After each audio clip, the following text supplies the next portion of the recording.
तो महादेव और श्री पार्वती जी नित्य तप्त कुंड में स्नान करने के लिए जाया करते थे ब्रह्म मुहूर्त में। एक दिन महादेव और पार्वती जी दोनों गए तप्त कुंड में स्नान करने, तभी देखा कि नन्हा सा बालक तप्त कुंड के बगल में सोया है और रो रहा है। पार्वती जी देख करके घबरा गई।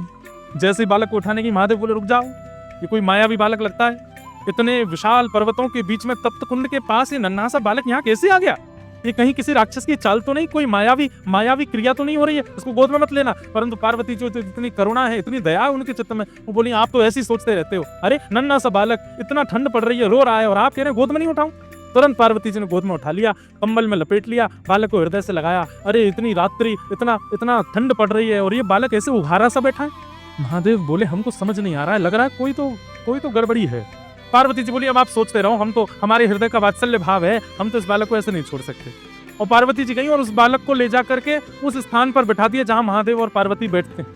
महादेव बोले जल्दी करो, स्नान का समय हो गया है, ब्रह्म मुहूर्त का काल है, हमको और भी नित्य कर्म करने, जल्दी चलो स्नान करके अपना निवृत्त हो। पार्वती जी बोली ये बालक अकेले छोड़ के जाएंगे, रोएगा, इसको खेलने के लिए कुछ खिलौना देने पर, यहाँ बद्रीनाथ में कहाँ खिलौने आए। तभी वहां बेर का वृक्ष है, बेर को ही संस्कृत में बदरी कहते हैं, बदरी फल। वो बेर के वृक्ष से कुछ बदरी फल तोड़ करके उस बालक के पास रख दिए और उनको गेंद समझ करके वो बालक खेलने लगा। पार्वती जी बोली अब ये बालक जब तक इन गेंद से खेल रहा, हम स्नान कर आते हैं। जैसे ही महादेव पार्वती जी के साथ गए, तप्त कुंड में स्नान आदि किया, अपना नित्य कर्म नियम करके जैसे ही लौट करके आए तो उस स्थान का द्वार, मुख्य द्वार बंद था। खूब प्रयास करने पर भी वो द्वार जब नहीं खुला, महादेव ने क्रोध में भर करके जैसे ही उस द्वार को देखा, द्वार खुल गया। वो बालक तो वहां नहीं था, वही बालक शंख चक्र गदा पद्मधारी श्रीमन नारायण के रूप में तपस्वी की अवस्था में सामने बैठ गए। देव ने जाकर के कहा हमने पहले ही कहा था ये कोई मायावी बालक है, ये कोई सामान्य बालक नहीं है।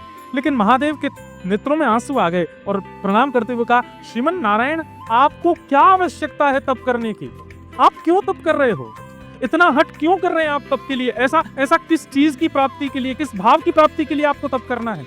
तो भगवान नारायण जो बात कहते हैं वो ध्यान से सुनिएगा। कर्म की पत्नी का नाम है तपस्या, बिना तप किए कर्म फल नहीं देता।